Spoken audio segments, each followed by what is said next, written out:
ಎಲ್ಲರಿಗೂ ನಮಸ್ಕಾರ. ಥಟ್ ಅಂತ ಹೇಳಿ ಕ್ವಿಜ್ ಕಾರ್ಯಕ್ರಮಕ್ಕೆ ತಮಗೆಲ್ಲ ಸ್ವಾಗತ. ನಾವೆಲ್ಲ ದೇಶ ವಿದೇಶಗಳಿಗೆ ಹೋದರೆ ಕೇವಲ ಮೇಲು ನೋಟವನ್ನು ನೋಡಿಕೊಂಡು ಖುಷಿ ಪಟ್ಕೊಂಡು ಬರಬಹುದು. ಸಮಯದ ಮಿತಿ ಇರೋ ಕಾರಣ ವಿಸ್ತೃತವಾಗಿ ನೋಡುವ ಅವಕಾಶ ನಮಗೆ ಸಿಗದೆ ಹೋಗಬಹುದು. ಅನೇಕ ಅಮೂಲ್ಯ ಮಾಹಿತಿಗಳು ತಪ್ಪಿ ಹೋಗಬಹುದು. ನಮ್ಮಿಂದ ಜೀವಮಾನದಲ್ಲಿ ಮತ್ತೆ ಸಿಗಬಹುದಾದ ಅವಕಾಶದಿಂದ ನಾವು ವಂಚಿತರಾಗ್ತೇವೆ. ಆದರೆ ಡಾಕ್ಟರ್ ಎಚ್.ಎ. ಪಾರ್ಶ್ವನಾಥ್ ಅವರು ಹೀಗೆ ಮಾಡಲಿಲ್ಲ. ಅದರ ಫಲವಾಗಿ ಒಂದು ಸೊಗಸಾದ ಪುಸ್ತಕ ಪ್ರಕಟವಾಗಿದೆ. ಅದುವೇ ಸೌಂಕರ್ಯ. ಸೌಂಕರ್ಯ ಎನ್ನುವ ಪುಸ್ತಕ ವಾಸ್ತವದಲ್ಲಿ ಲೇಖನಗಳ ಸಂಗ್ರಹ. ಈ ಪುಸ್ತಕ ಇಂಗ್ಲೆಂಡಿಗೆ ಹೋಗ್ತಾರೆ ಡಾಕ್ಟರ್ ಪಾರ್ಶ್ವನಾಥ್ ಅವರು. ಇಂಗ್ಲೆಂಡನ್ನು ನೋಡಬೇಕು ಅನ್ನೋ ಆಸೆ ಸಹಜವಾಗಿ ಬರುತ್ತೆ. ಹಾಗೆಯೇ ಅಲ್ಲಿ ಇರ್ತಕ್ಕಂಥ ವಸ್ತು ಸಂಗ್ರಹಾಲಯ ಮ್ಯೂಸಿಯಂಗಳೇನಿವೆ ಆ ಮ್ಯೂಸಿಯಂಗಳಿಗೆ ಹೋಗ್ತಾರೆ. ಅದರಲ್ಲೂ ಪ್ರಖ್ಯಾತ Victoria and Albert museum, British museum, Birmingham museum ಮುಂತಾದ ಮ್ಯೂಸಿಯಂಗಳಿಗೆ ಹೋದಾಗ ಭಾರತ ದೇಶದಿಂದ ತಗೊಂಡು ಹೋದಂಥ ಕಲಾಕೃತಿಗಳು ಏನಿದೆ ಅವೆಲ್ಲವನ್ನು ನೋಡ್ತಾ ಬರ್ತಾರೆ. ಎಲ್ಲೋ ಒಂದು ಕಡೆಗೆ ಅವರಿಗೆ ತುಂಬ ನೋವಾಗುತ್ತೆ. ನಮ್ಮ ಕಲಾಕೃತಿಗಳನ್ನು ನಾವು ರಕ್ಷಿಸ್ಕೊಳ್ಳೋಕ್ಕಾಗಲಿಲ್ವಲ್ಲ, ಆ ಕಲಾಕೃತಿಗಳು ಇಲ್ಲಿ ಬಂದು ಉಳ್ಕೊಂಡಿವೆಯಲ್ಲ, ವಾಪಸ್ಸು ನಮಗೆ ಸಿಗಲಿಲ್ಲವಲ್ಲ. ಹೀಗೆ ನೋವಿಂದ ಮುಂದೆ ಹೋಗ್ತಾ ಇರಬೇಕಾದ್ರೆ ಅಲ್ಲಿ ಕರ್ನಾಟಕದ ಕಲಾಕೃತಿಗಳು ಕಂಡುಬರುತ್ತಂತೆ. ಅದು ಎಂತಹ ಕಲಾಕೃತಿಗಳು ಅಂದರೆ ಬೇಲೂರಿನ ಶಿಲಾಬಾಲಿಕೆಯರು. ಬೇಲೂರಿನ ಶಿಲಾಬಾಲಿಕೆಯರ ಈ ವಿಗ್ರಹಗಳನ್ನು ನೋಡಿ ಅವರಿಗೆ ಸಂತೋಷವೂ ಆಗುತ್ತೆ, ನೋವೂ ಆಗುತ್ತೆ. ಅಲ್ಲಿರ್ತಕ್ಕಂಥ ಚಿತ್ರಗಳನ್ನು ತೋರಿಸ್ತಾರೆ, ಹಾಕಿದ್ದಾರೆ ಈ ಪುಸ್ತಕದಲ್ಲಿ. ಸ್ಮೃತಾಕರ್ಷಿಣಿ ಹೇಗೆ ಕಾಣ್ತಾಳೆ ನೋಡಿ ಈ ಬೇಲೂರಿನ ಶಿಲಾಬಾಲಿಕೆ. ಈಕೆ ಒಂದು ಡೋಲನ್ನು, ಡವಣೆ ಅಂತ ಕರೀತಾರೆ, ಆ ಡವಣೆಯನ್ನು ನುಡಿಸ್ತಾ ಇರ್ತಕ್ಕಂಥ ಚಿರಯೌವನೆ ಈಕೆ ಅಂತ ಹೇಳ್ತಾ ಈಕೆಯನ್ನು ಮುರುಜಾಮೋದೆ, ತಾಂಡವೇಶ್ವರಿ, ಪುಂವಿಡಂಬಿನಿ, ವಿಕಟನರ್ತಿನಿ ಹೀಗೆಲ್ಲ ಹೇಳ್ತಾರೆ. ಹಾಗೆಯೇ ಮತ್ತೊಂದು ಶಿಲಾವಿಗ್ರಹದ ಫೋಟೋವನ್ನು ಹಾಕಿದ್ದಾರೆ. ನಾಟ್ಯ ಸುಂದರಿ ಅಂತ ಹೇಳ್ತಿದ್ದಾರೆ. ಸಾಮಾನ್ಯವಾಗಿ ನಮಗೆ ಅಷ್ಟಾಗಿ ಪರಿಚಯ ಇಲ್ಲದೆ ಇರತಕ್ಕಂಥ ನಾಟ್ಯ ಸುಂದರಿಯ ಚಿತ್ರ ಈ ಒಂದು ಪುಸ್ತಕದಲ್ಲಿದೆ. ಹೀಗೆ ಬ್ರಿಟನ್ನಲ್ಲಿ ಹುಡುಕ್ತಾ ಹೋಯಿತು ಅಂದರೆ ಅನೇಕ ಭಾರತೀಯ ಕುರುಹುಗಳು, ಕನ್ನಡ ನಾಡಿನ ಕುರುಹುಗಳು ನಮಗೆ ಕಂಡುಬರುತ್ತೆ. ಈ ಅಧ್ಯಾಯದ ನಂತರ ಲಂಡನ್ನಿನಲ್ಲಿ ಟಿಪ್ಪುವಿಗೆ ಸಂಬಂಧಪಟ್ಟಂಥ ವಸ್ತುಗಳು ಏನೆಲ್ಲ ಇವೆ ಅವುಗಳ ಬಗ್ಗೆ ಮಾಹಿತಿಯನ್ನು ಕೊಡ್ತಾ ಹೋಗ್ತಾರೆ. ಅಲ್ಲಿ ಆತನ ವಸ್ತುಗಳು ಏನೇನಿವೆ, ಆತನ ವರ್ಣಚಿತ್ರಗಳು ಏನಿವೆ, ಬರೆದಂಥ ಪತ್ರಗಳು ಏನಿವೆ ಇವೆಲ್ಲವೂ ಸಹ ಅಲ್ಲಿ ಗೊತ್ತಾಗುತ್ತೆ. ಹಾಗೆಯೇ ಟಿಪ್ಪುವಿನ ಟೈಗರ್ ಅಂತ ನಾವೇನು ಹೇಳ್ತೇವೆ, ಶಬ್ದ ಮಾಡ್ತಾ ಅದೊಂದು ಯಂತ್ರ, ಅದು ಹುಲಿ ಯಂತ್ರ, ಅದು ಒಬ್ಬ ಬ್ರಿಟಿಷ್ ಸೈನಿಕನನ್ನು ಕೊಲ್ಲುವಂತಹ ಒಂದು ಯಂತ್ರ. ಅದು ತನಗೆ ಬೇಸರವಾದಾಗೆಲ್ಲ ಅದನ್ನು ಆಟ ಆಡ್ತಿದ್ದಂತೆ ಅದ್ರ ಜೊತೆ ಟಿಪ್ಪು. ಆ ಟಿಪ್ಪುವಿನ ಟೈಗರ್ ಸಹ ಇವತ್ತು ಅಲ್ಲೇ ಇದೆ. ಟಿಪ್ಪುವಿನ ಶಿರಸ್ತ್ರಾಣ ಇದೆ. ಹೀಗೆ ಟಿಪ್ಪುವಿನ ಬಗ್ಗೆ ಒಂದಷ್ಟು ತಿಳಿಯದ ಮಾಹಿತಿಗಳನ್ನು ಕೊಡ್ತಾ ನೀಲಗಿರಿಯ ಆದಿವಾಸಿಗಳ ಬಗ್ಗೆ ಲೇಖನ ಬರಿತಾ, ನೀಲಗಿರಿ ವಾಸ್ತವದಲ್ಲಿ ಅದು ಕರ್ನಾಟಕದ ಪ್ರದೇಶ, ಆದರೆ ಭಾಷಾವಾರು ವಿಂಗಡಣೆಯಲ್ಲಿ ಅದು ತಮಿಳುನಾಡಿಗೆ ಹೋಗುತ್ತೆ. ಹಾಗಾಗಿ ಅಲ್ಲಿ ಇರ್ತಕ್ಕಂಥ ಅನೇಕ ಬುಡಕಟ್ಟುಗಳ ಜನ ಏನಿದ್ದಾರೆ ಅವರು ತೋಡರಾಗಿರಬಹುದು, ಬಡಗರಾಗಿರಬಹುದು, ಇರುಳರು, ಕುರುಂಬರು, ಕೋತರು, ಮುಳ್ಳು ಕುರುಂಬರು, ಪಣಿಯರು ಇವರೆಲ್ಲರೂ ಸಹ ಇವತ್ತು ತಮಿಳುನಾಡಲ್ಲಿದ್ದಾರೆ. ಹಾಗಾಗಿ ಒಂದು ಸಾಂಸ್ಕೃತಿಕ ಸಂಪತ್ತು ನಮ್ಮಿಂದ ಕೈಜಾರಿ ಹೋಗಿದೆ.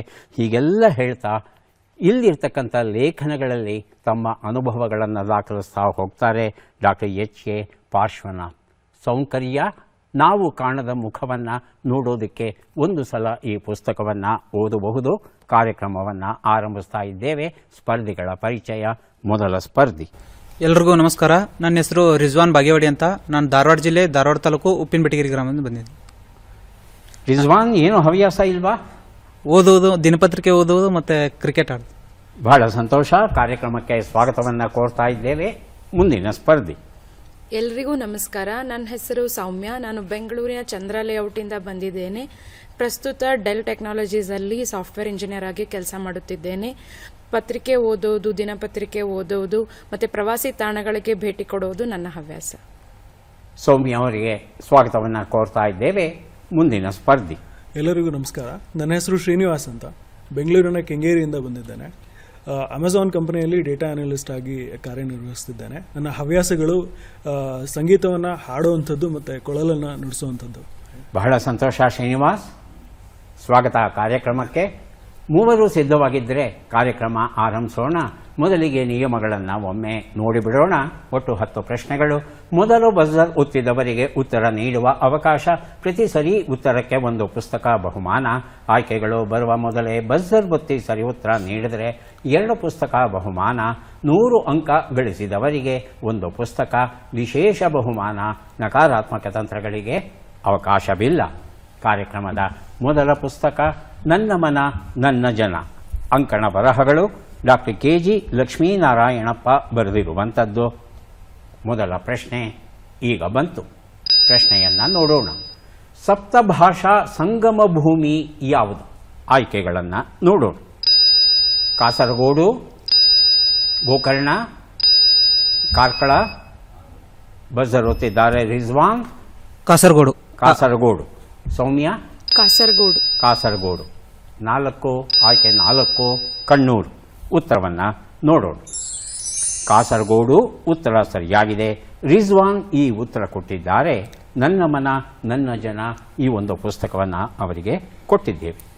ಕಾಸರಗೋಡಲ್ಲಿ 7 ಭಾಷೆಗಳನ್ನು ಮಾತನಾಡುವ ಜನ ಹೆಚ್ಚು ಕಡಿಮೆ ಒಂದೇ ಪ್ರಮಾಣದಲ್ಲಿ ಇದ್ದಾರಂತೆ. ಕನ್ನಡ, ತುಳು, ಮಲಯಾಳಂ, ಬ್ಯಾರಿ, ಕೊಂಕಣಿ, ಉರ್ದು ಹಾಗೂ ಮರಾಠಿ. ಇಷ್ಟೂ ಭಾಷೆಗಳನ್ನು ಮಾತನಾಡುವ ಜನ ಇರುವ ಈ ಪ್ರದೇಶವನ್ನು ಸಪ್ತಭಾಷಾ ಸಂಗಮ ಭೂಮಿ ಅಂತ ಕರೆಯೋದು ಉಂಟು.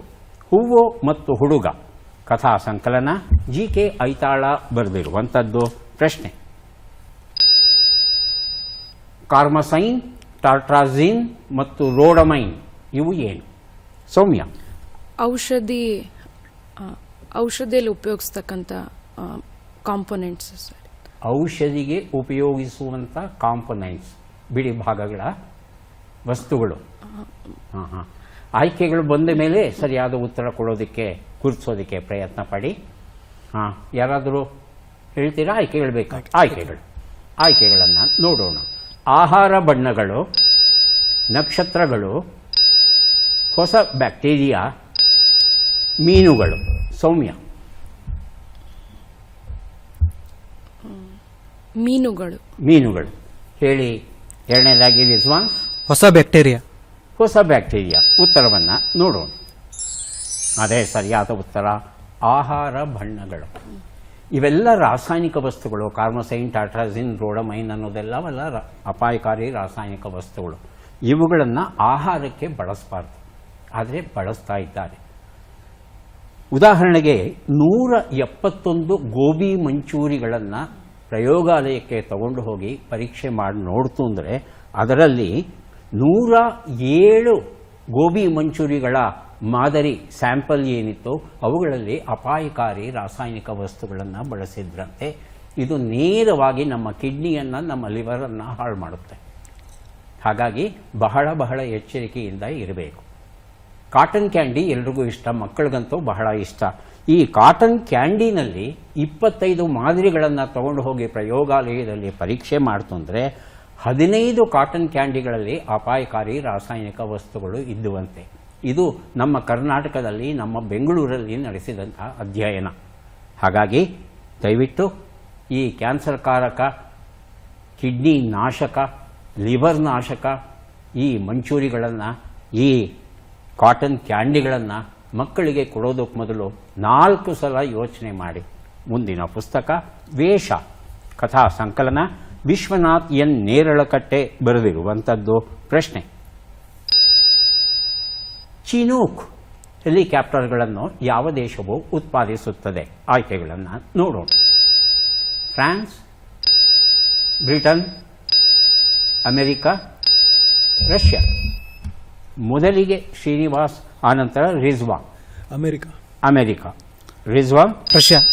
ಉತ್ತರವನ್ನು ನೋಡೋಣ. ರಷ್ಯಾ. ಅಮೆರಿಕ ಸರಿಯಾದ ಉತ್ತರ. ವೇಷ ಈ ಒಂದು ಪುಸ್ತಕವನ್ನು ಶ್ರೀನಿವಾಸ್ ಅವರಿಗೆ ಕೊಟ್ಟಿದ್ದೇವೆ. 55 ಜನರನ್ನು ಒಟ್ಟಿಗೆ ಹೊತ್ಕೊಂಡು ಹೋಗುತ್ತಂತೆ ಈ ಒಂದು ಹೆಲಿಕಾಪ್ಟರ್. ಇದು ಇಲ್ಲ 10 ಟನ್ನಷ್ಟು ಸರಂಜಾಮನ್ನು ಸಾಗಿಸುತ್ತಂತೆ. ಇದು ಯುದ್ಧ ವಿಮಾನ ಅಲ್ಲ, ಆದರೆ ಯುದ್ಧ ಪ್ರದೇಶಗಳಿಗೆ ಅಗತ್ಯವಾದ ವಸ್ತುಗಳನ್ನು ಸರಬರಾಜು ಮಾಡುವಂಥ ವಿಮಾನ ಇದು. ಹಾಗಾಗಿ ಅಗತ್ಯವಿದ್ದಾಗ ಸೈನಿಕರನ್ನೂ ಸಾಗಿಸುತ್ತೆ, ಮದ್ದುಗುಂಡುಗಳನ್ನೂ ಸಾಗಿಸುತ್ತೆ, ಆಹಾರ ಔಷಧಗಳನ್ನೂ ಸಹ ಸಾಗಿಸುತ್ತಂತೆ. ತುಂಬ ಶಕ್ತಿಶಾಲಿಯಾದ ಹೆಲಿಕಾಪ್ಟರ್ ಇದು. ಇದು ಅಮೆರಿಕ ತಯಾರಿಸುತ್ತೆ, ಆದರೆ ನಮ್ಮ ಭಾರತದಲ್ಲಿ ಸುಮಾರು 15ರಿಂದ 20 ಹೆಲಿಕಾಪ್ಟರ್ಗಳು ಉಂಟು. ಮುಂದಿನ ಪುಸ್ತಕ ನಾಳೆಗೂ ಇರಲಿ ನೀರು. ಸೇತ್ ಎಂ ಸಿಗೆಲ್ ಬರೆದಂತಹ ಪುಸ್ತಕವನ್ನು ಕನ್ನಡಕ್ಕೆ ಅನುವಾದ ಮಾಡಿದ್ದಾರೆ ರಾಘವೇಂದ್ರ ಹೆಗಡೆ. ನಮ್ಮ ಪ್ರಶ್ನೆ: ಭಾರತೀಯ ಭೂಫಲಕವು ಪ್ರತಿ ವರ್ಷ ಸುಮಾರು ಎಷ್ಟು ದೂರ ಚಲಿಸುತ್ತಿದೆ ಎನ್ನಲಾಗಿದೆ? ಆಯ್ಕೆಗಳನ್ನು ನೋಡೋಣ. 10 ಇಂಚು, 5 ಇಂಚು, 5 ಸೆಂಟಿಮೀಟರ್, 10 ಸೆಂಟಿಮೀಟರ್. ಮೊದಲಿಗೆ ಶ್ರೀನಿವಾಸ್, ಆನಂತರ ಸೌಮ್ಯ. 10 ಸೆಂಟಿಮೀಟರ್. 10 ಸೆಂಟಿಮೀಟರ್. ಸೌಮ್ಯ 5 ಸೆಂಟಿಮೀಟರ್. 5 ಸೆಂಟಿಮೀಟರ್. ಉತ್ತರವನ್ನು ನೋಡೋಣ. 5 ಸೆಂಟಿಮೀಟರ್ ಉತ್ತರ ಸರಿಯಾಗಿದೆ. ಸೌಮ್ಯ ಅವರಿಗೆ ನಾಳೆಗೂ ಇರಲಿ ನೀರು ಎನ್ನುವ ಈ ಒಂದು ಪುಸ್ತಕವನ್ನು ಕೊಟ್ಟಿದ್ದೇನೆ. 50 ದಶಲಕ್ಷ ವರ್ಷಗಳ ಹಿಂದೆ ಭಾರತದ ಭೂಭಾಗ ಯುರೇಷಿಯನ್ ಭೂಭಾಗಕ್ಕೆ ಹೋಗಿ ಡಿಕ್ಕಿ ಹೊಡಿತು ಅಂತ ನಾವೇನು ಓದಿದ್ವಿ, ಆ ಪ್ರಭಾವ ಇವತ್ತಿಗೂ ಮುಂದುವರಿತಾ ಇದೆಯಂತೆ. ಪ್ರತಿ ವರ್ಷ ಸುಮಾರು 5 ಸೆಂಟಿಮೀಟರ್ನಷ್ಟು ಮುಂದಕ್ಕೆ ಹೋಗ್ತಾ ಇದೆಯಂತೆ ಇಡೀ ಭಾರತ ಉಪಖಂಡ. ಮುಂದಿನ ದಿನಗಳಲ್ಲಿ ಇಡೀ ಭಾರತದ ಭೂಭಾಗ ಏನಿದೆ ಅದು 2 ಸೀಳುವ ಸಾಧ್ಯತೆಯೂ ಇರಬಹುದು ಅಂತ ವಿಜ್ಞಾನಿಗಳು ಲೆಕ್ಕ ಹಾಕ್ತಾ ಇದ್ದಾರೆ. ಮೋಕ್ಷಗುಂಡಂ ವಿಶ್ವೇಶ್ವರಯ್ಯ ಜೀವನ ಸಾಧನೆ VS ನಾರಾಯಣರಾವ್ ಬರೆದಿರುವಂತಹ ಪುಸ್ತಕ ಇದು. ನಮ್ಮ ಪ್ರಶ್ನೆ: ಬಿಟ್ಟಕ್ಷರಗಳನ್ನು ತುಂಬಿ. ಶೋ, ಕುರು, ನಾ, ಸಂ, ರ.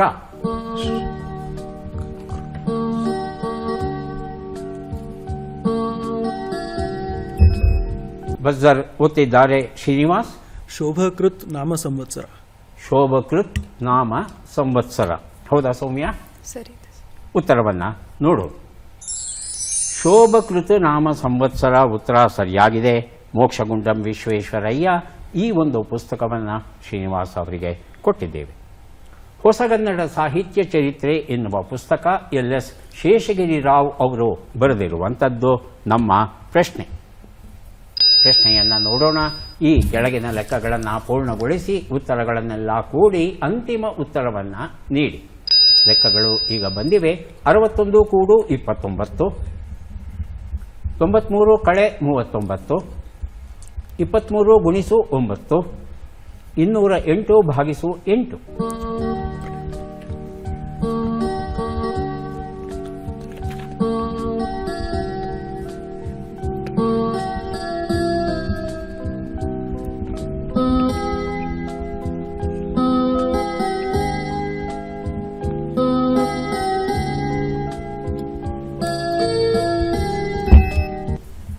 ಬಜರ್ ಮೊದಲಿಗೆ ಒತ್ತಿದ್ದಾರೆ ಸೌಮ್ಯ ಅವರು. ಉತ್ತರ 377. 377. ರಿಜ್ವಾನ್ ಮತ್ತು ಶ್ರೀನಿವಾಸ್ ಉತ್ತರವನ್ನು ನೋಡ್ತಾ ಹೋಗೋಣ. ಒಂದು ಉತ್ತರ 90, 54, 207, 26 ಎಲ್ಲವನ್ನ ಕೂಡಿದರೆ 377 ಬಂದಿದೆ. ಸೌಮ್ಯ ಈ ಉತ್ತರವನ್ನು ಕೊಟ್ಟಿದ್ದಾರೆ. ಹೊಸಗನ್ನಡ ಸಾಹಿತ್ಯ ಚರಿತ್ರೆ ಎನ್ನುವ ಈ ಒಂದು ಪುಸ್ತಕವನ್ನು ಅವರಿಗೆ ಕೊಟ್ಟಿದ್ದೇವೆ. ಮುಂದೆ ಕೊಡಲಿದ್ದೇವೆ ಕನ್ನಡ ಛಂದಸ್ಸಿನ ಬೆಳವಣಿಗೆ ಮತ್ತು ಇತಿಹಾಸ. ಡಾಕ್ಟರ್ NM ಗಿರಿಜಾಪತಿ ಇದನ್ನು ಬರೆದಿದ್ದಾರೆ. ಪ್ರಶ್ನೆ: ಈ ಚಿತ್ರವನ್ನು ಗುರುತಿಸಿ.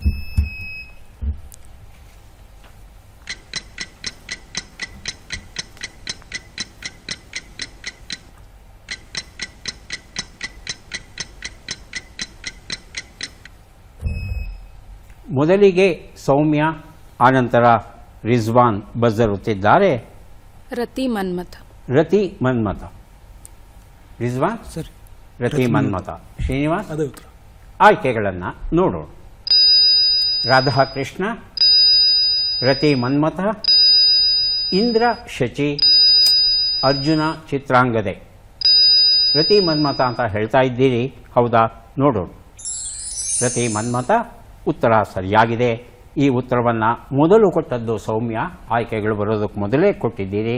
ಹಾಗಾಗಿ ಕನ್ನಡ ಛಂದಸ್ಸಿನ ಬೆಳವಣಿಗೆ ಮತ್ತು ಇತಿಹಾಸ ಈ ಪುಸ್ತಕದ ಜೊತೆ ಹೂವು ಮತ್ತು ಹುಡುಗ ಎನ್ನುವ ಕಥಾ ಸಂಕಲನ 2 ಪುಸ್ತಕವನ್ನು ಕೊಟ್ಟಿದ್ದೇನೆ ಸೌಮ್ಯ ಅವರಿಗೆ. ಮುಂದಿನ ಪುಸ್ತಕ ವಿಜ್ಞಾನ ಗಂಗೆಯ ಹರಿಸಿದ ಭಗೀರಥರು, ಡಾಕ್ಟರ್ ಸುಕನ್ಯಾ ಸೂನಗಹಳ್ಳಿ ಬರೆದಿರುವಂಥದ್ದು. ನಮ್ಮ ಪ್ರಶ್ನೆ ಈಗ ಬಂತು. ಪ್ರಶ್ನೆಯನ್ನು ನೋಡೋಣ. ಈ ಅಕ್ಷರಗಳನ್ನು ಸರಿಯಾಗಿ ಜೋಡಿಸಿ. ಅಕ್ಷರಗಳು ಸಿ, ಬಿ, ಬಿ, ಬೇ, ನ, ರು, ಗೆ, ಲಿ. ಬಜರ್ ಒತ್ತಿದ್ದಾರೆ ಸೌಮ್ಯ. ಬಿರು ಬೇಸಿಗೆ. ಬಿರು ಬೇಸಿಗೆ. ಬಿರು ಬೇಸಿಗೆ ಅಂದರೆ 5 ಅಕ್ಷರ ಆಯಿತು, ಇನ್ನೂ 3 ಅಕ್ಷರ ಬೇಕು. ರಿಜ್ವಾನ್, ಶ್ರೀನಿವಾಸ್ ಹೇಳಿ. ಶ್ರೀನಿವಾಸ್. ಬಿಸಿಲು, ಬಿರು ಬೇಸಿಗೆಯಲ್ಲಿ. 8 ಅಕ್ಷರ ಬೇಕು, ಹೆಚ್ಚು ಬೇಡ, ಕಡಿಮೆ ಬೇಡ. ಸರಿಗಿದೆ, ಹೇಳಿ. ಬೇಸಿಗೆ, ಬಿರು, ಬಿಸಿಲು. ಬೇಸಿಗೆ, ಬಿರು, ಬಿಸಿಲು. ಬಿರು ಬಿಸಿಲಿನ ಬೇಸಿಗೆ. ಬಿರು ಬಿಸಿಲಿನ ಬೇಸಿಗೆ. ತಕ್ಷಣ ಹೆಚ್ಚುವರಿ ಕೊಡ್ತಾ ಇದ್ದೀರಿ, 8 ಕೊಡಿ. ಬಿರು ಬಿಸಿಲು ಬೇಸಿಗೆ. ಶ್ರೀನಿವಾಸ್ ಗೊತ್ತಾಗಲಿಲ್ಲ ಅಂದರೆ ಸೌಮ್ಯ ಅವರೇನೋ ಉತ್ತರ ಕೊಡ್ತಾರೆ, ಕೇಳ್ಬೋದಾ? ಹೇಳಿ. ಬಿರು ಬಿಸಿಲು ಬೇಸಿಗೆ. ಬಿರು ಬಿಸಿಲು ಬೇಸಿಗೆ. ಬಿರು ಬಿಸಿಲಿನ ಬೇಸಿಗೆ. ಬಿರು ಬಿಸಿಲಿನ ಬೇಸಿಗೆ. ಹೆಚ್ಚುವರಿ ಅಕ್ಷರ ಕೊಡ್ತಾ ಇದ್ದೀರಿ. ಉತ್ತರವನ್ನು ನೋಡೋಣ. ಬಿರು ಬಿಸಿಲಿನ ಬೇಗೆ ಅನ್ನೋದು ಸರಿಯಾದ ಉತ್ತರ ಆಗಿತ್ತು. ಬೇಸಿಗೆ ಬೇಕಿರಲಿಲ್ಲ, ಅಲ್ಲಿ ಚಿಂತೆ ಇಲ್ಲ. 3 ಪುಸ್ತಕವನ್ನು ಕೊಡೋಕೆ ಈಗ ಸಿದ್ಧವಾಗ್ತಾ ಇದ್ದೇವೆ. ಪದಬಂಧ ಬಂದಿದೆ. ಸುಳುಹುಗಳನ್ನು ನೋಡೋಣ. ಕಡ ತಂದು ನೆಲದಲ್ಲಿ ಬಿತ್ತಿದ ಧಾನ್ಯ, ಒಂಟಿ ಆನೆ, ಬಚ್ಚಿಟ್ಟುಕೋ.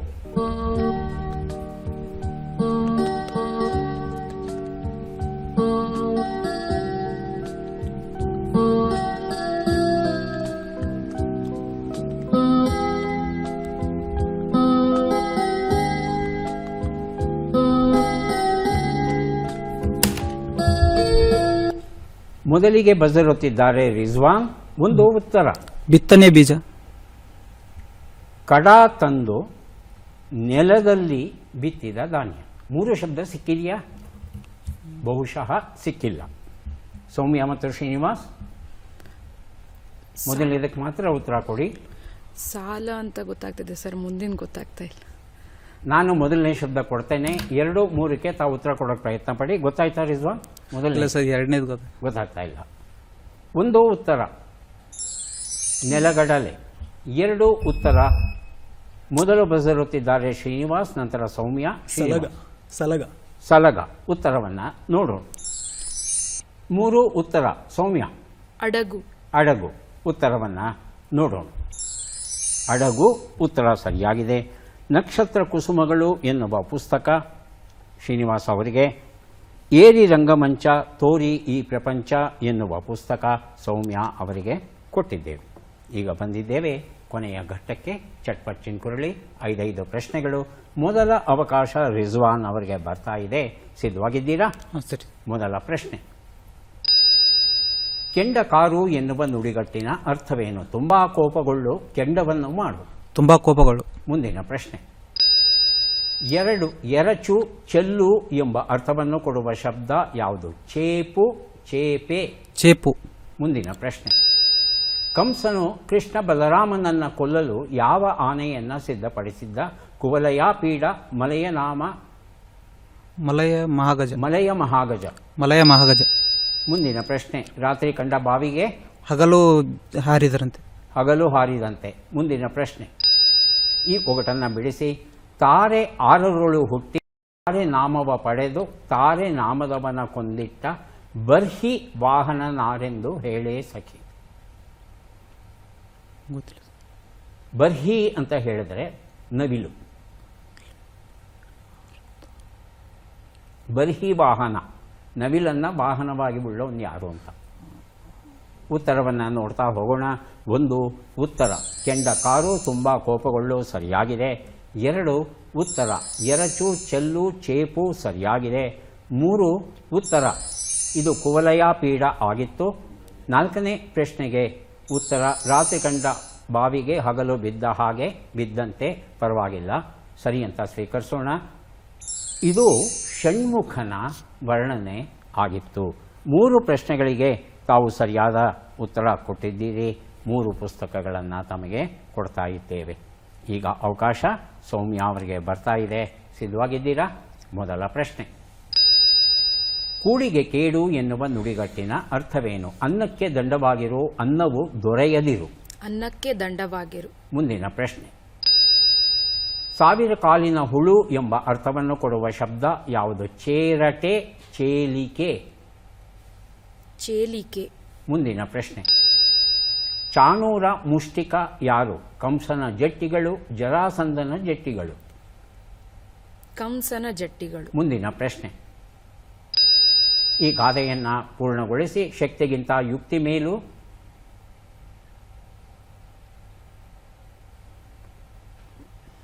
ಮುಂದಿನ ಪ್ರಶ್ನೆ. ಈ ಒಗಟನ್ನು ಬಿಡಿಸಿ.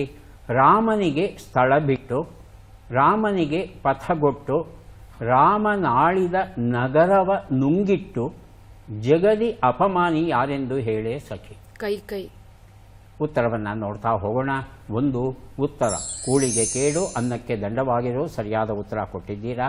2 ಉತ್ತರ 1000 ಕಾಲಿನ ಹುಳುಗಿಗೆ ಚೇರಟೆ ಹುಳ ಅಥವಾ ಒಂಕೆ ಹುಳ ಅಂತ ಕರೀತೇವೆ. 3ನೇ ಪ್ರಶ್ನೆಗೆ ಉತ್ತರವನ್ನು ನೋಡೋಣ. ಕಂಸನ ಜಟ್ಟಿಗಳು ಸರಿಯಾಗಿವೆ, ಉತ್ತರ ಸರಿಯಾಗಿದೆ. 4ನೇ ಪ್ರಶ್ನೆಗೆ ಶಕ್ತಿಗಿಂತ ಯುಕ್ತಿ ಮೇಲು, ಕತ್ತೆಗಿಂತ ಕುದುರೆ ಮೇಲು ಅನ್ನೋದು ಸರಿಯಾದ ರೂಪ.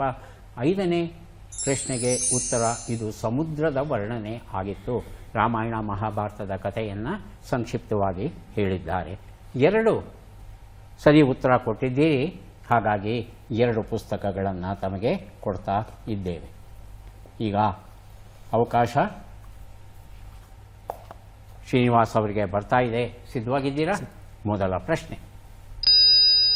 ಕೈ ಕುದುರು ಎನ್ನುವ ನುಡಿಗಟ್ಟಿನ ಅರ್ಥವೇನು? ಪಳಗು, ಬೆಳಗು. ಪಳಗು. ಮುಂದಿನ ಪ್ರಶ್ನೆ. ಬಟ್ಟೆ, ವಸ್ತ್ರ ಎಂಬ ಅರ್ಥವನ್ನು ಕೊಡುವ ಶಬ್ದ ಯಾವುದು? ಚೇಳ, ಚೇಳು. ಚೇಳ. ಮುಂದಿನ ಪ್ರಶ್ನೆ.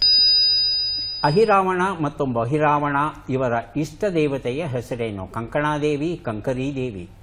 ಕಂಕರೀದೇವಿ. ಮುಂದಿನ ಪ್ರಶ್ನೆ. ಈ ಗಾದೆಯನ್ನು ಪೂರ್ಣಗೊಳಿಸಿ. ಶಂಖದ ಹಿಂದೆ ಜಾಗಟೆ. ಮುಂದಿನ ಪ್ರಶ್ನೆ. ಈ ಒಗಟನ್ನು ಬಿಡಿಸಿ. ಹೆಣ್ಣಿನ ಹೆಸರುಂಟು, ಕಣ್ಣಿನಲ್ಲಿ ಹಾಲುಂಟು, ಹಣಿದು ಕಾಪಾಡೆಂದು ಬೇಡುವರು, ಇದರರ್ಥ ಕ್ಷಣದಿ ಹೇಳೇ ಸಖಿ. ಉತ್ತರವನ್ನು ನೋಡ್ತಾ ಹೋಗೋಣ. 1 ಉತ್ತರ ಕೈ ಕುದುರು ಪಳಗು ಸರಿಯಾಗಿದೆ. 2 ಉತ್ತರ ಬಟ್ಟೆ, ವಸ್ತ್ರ, ಚೇಳ ಸರಿಯಾಗಿದೆ. 3 ಉತ್ತರ ಕಂಕಣಾದೇವಿಯಾಗಿತ್ತು, ಕಂಕರಿದೇವಿ ಅಲ್ಲ. 4ನೇ ಪ್ರಶ್ನೆಗೆ ಉತ್ತರ ಶಂಖದ ಹಿಂದೆ ಜಾಗಟೆ, ತೀರ್ಥದ ಹಿಂದೆ ಪ್ರಸಾದ ಅನ್ನೋದು ಸರಿಯಾದ ರೂಪ. 5ನೇ ಪ್ರಶ್ನೆಗೆ ಉತ್ತರ ಇದು ನಾರಿಕೇಳ. ಹೆಣ್ಣಿನ ಹೆಸರುಂಟು ಅಂದರೆ ನಾರಿಕೇಳಕ್ಕೂ ನಾವು ತೆಂಗಿನಕಾಯಿ ಅಂತ ಕರಿತೇವಲ್ವಾ. ಸೊ ಅಲ್ಲಿ ನಾರಿ ಅನ್ನೋದು ಬಂತು. ಸ್ವಲ್ಪ ಸಮಯ ಬೇಕಾಗುತ್ತೆ ಹೇಳೋದಕ್ಕೆ. ಎಷ್ಟು ಸರಿ ಉತ್ತರ? 2 ಅಲ್ವಾ? 2 ಸರಿ ಉತ್ತರ ಕೊಟ್ಟಿದ್ದೀರಿ. 2 ಪುಸ್ತಕಗಳನ್ನು ತಮಗೆ ಕೊಡ್ತಾ ಇದ್ದೇವೆ. ಯಾರಿಗೆ ಎಷ್ಟು ಪುಸ್ತಕ ಬಂದಿದೆ ಅದನ್ನು ನೋಡುವ ಕ್ಷಣ ಈಗ ಬಂತು. ಮೊದಲಿಗೆ ರಿಜ್ವಾನ್ ಅವರಿಗೆ ನಾವು 4 ಪುಸ್ತಕಗಳನ್ನು ಕೊಡ್ತಾ ಇದ್ದೇವೆ. ಪುಸ್ತಕಗಳನ್ನು ಸ್ವೀಕರಿಸಿ.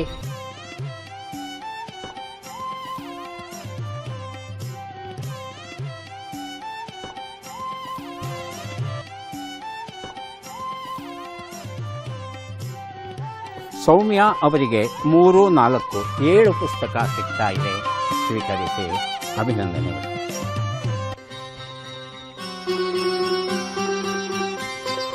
ಶ್ರೀನಿವಾಸ್ ಅವರಿಗೆ 3, 2, 5 ಪುಸ್ತಕ ಸ್ವೀಕರಿಸಿ ಅಭಿನಂದನೆ.